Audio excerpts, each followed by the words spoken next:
6 p.m., June 10th, 1944.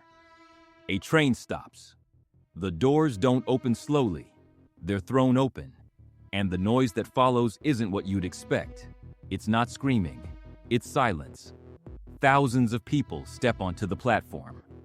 Eyes scanning, lungs filling with air that smells like burning, like ash, like something they don't yet have a name for. Standing on that platform is Andrei.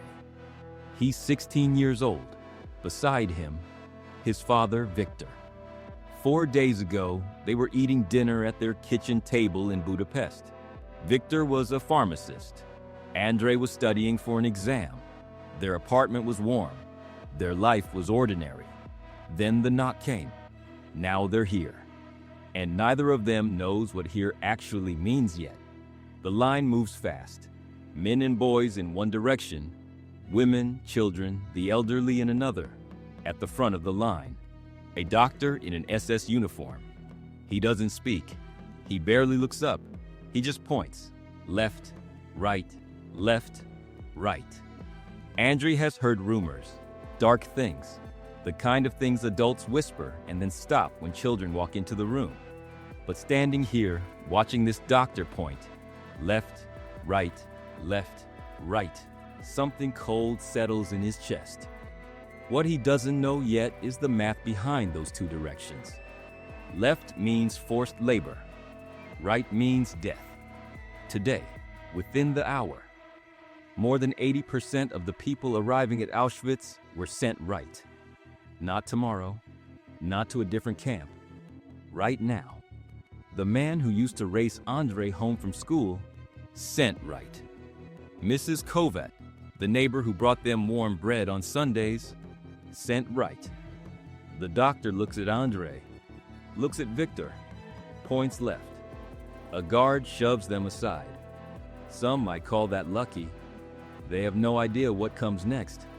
They're taken to a building called the Sauna. The name is a lie. Andrei is ordered to strip. He complies. Every piece of clothing, gone. His hair, shaved, head, arms, legs, all of it. Gone in minutes. Then a needle. Then a number stamped into his skin.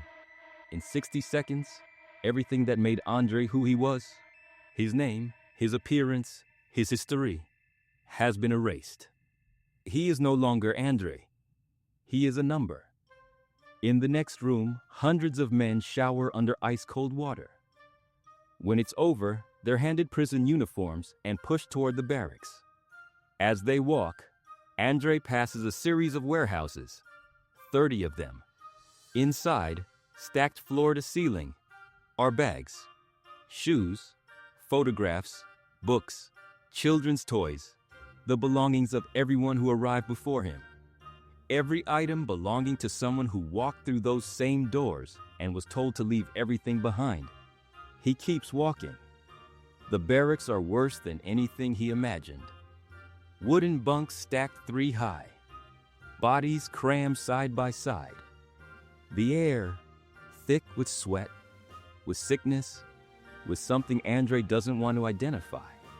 A single lamp hangs from the ceiling. He and his father find a space on a top bunk. They lie down on bare wood. They fall asleep. Neither of them knows that in the morning they'll be separated. This is Auschwitz-Birkenau. Not one camp, 3. Auschwitz I, the original, built in 1940 for Polish resistance fighters and political prisoners. Now the administrative headquarters, the SS offices, the paperwork behind the murder. Auschwitz II-Birkenau, where Andrei now sleeps. 300 barracks divided by prisoner type. Women in sectors B1A and B1B. Roma prisoners in B2E. Jewish men here. Each group identified by a colored badge sewn to their uniform, a system designed to strip away identity and replace it with a category. Auschwitz III Monowitz, a factory. Synthetic rubber, fuel, slave labor feeding the Nazi war machine. The location wasn't an accident. Southern Poland, 25 miles from Krakow. Rail connections already in place. close enough to cities to function, far enough from the world to hide. It hid very well. 5 a.m. Day 2, everyone out. Andre steps into rain. Cold, heavy.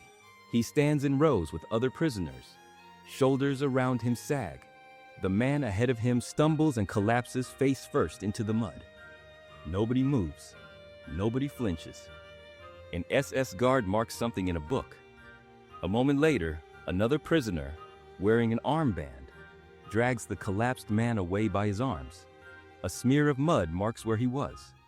Andre watches. He understands now. Here, death is administrative. It's recorded. It's scheduled. Survival requires one thing: invisibility.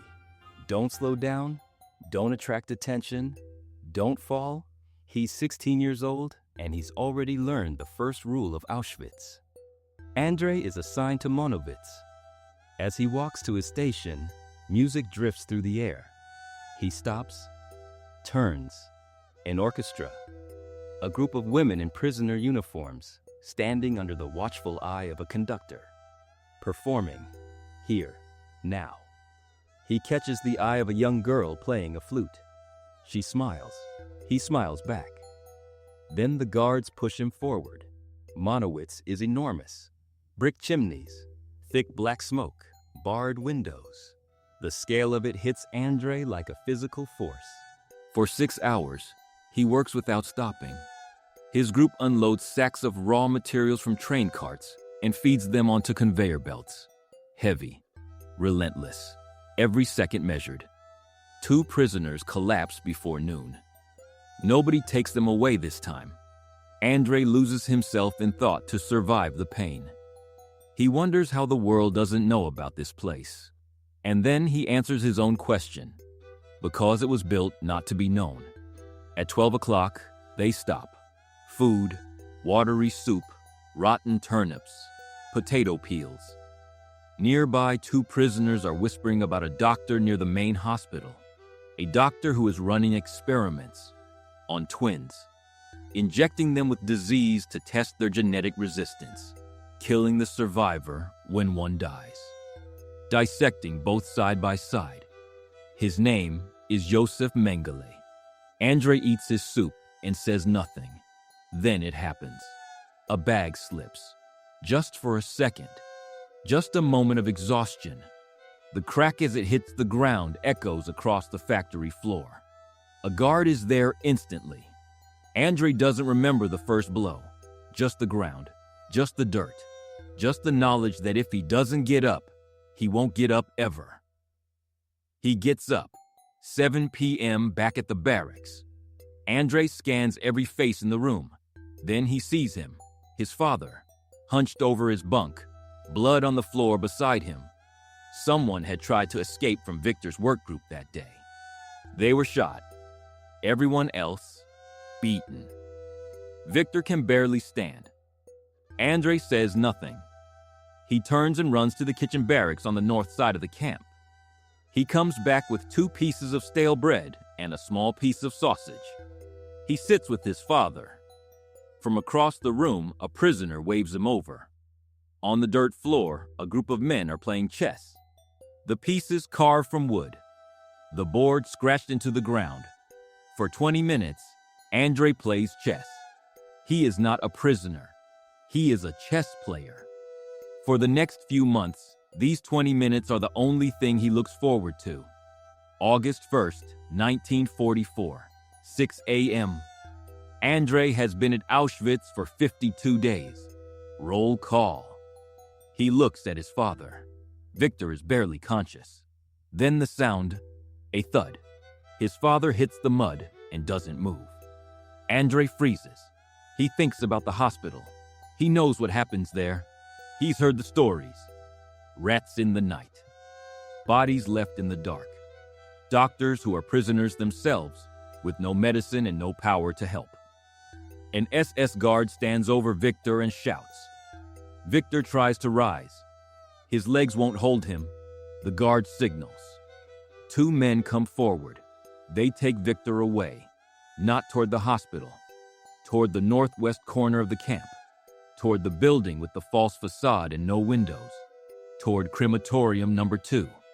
Inside that building, the walls are bare, running floor to ceiling, a series of mesh-covered columns. Through those columns, pellets are dropped. Zyklon B, the chamber seals. Within minutes, it is over. At the peak of 1944, Auschwitz murdered between 3,000 and 5,000 people every single day. On this day, that number included Victor. January 1945. Soviet forces are advancing. The SS begins abandoning camps across Eastern Europe, burning records, destroying evidence. But they don't leave the prisoners behind. They march them west, through winter, through snow. Andrei marches 250 miles. His body has been failing for weeks. Months of starvation, of beatings, of work that never stopped. He walks until he can't. When he falls, face first into the snow, a guard shouts at him to rise. Andrei doesn't move. The last thing he hears is a rifle being cocked. Then silence. Auschwitz operated from May 1940 to January 1945. What began as a single camp for Polish political prisoners became the largest mass murder site in human history. Of the 1.1 million people transported to Auschwitz, over 900,000 were murdered within hours of arriving. Andrei and Victor are fictional, but they are not imaginary. They are the 900,000. They are the faces behind the number. And the only thing that separates them from being remembered is whether we choose to remember. The gates of Auschwitz still stand. They still read, Arbeit macht frei. Work sets you free. It was always a lie.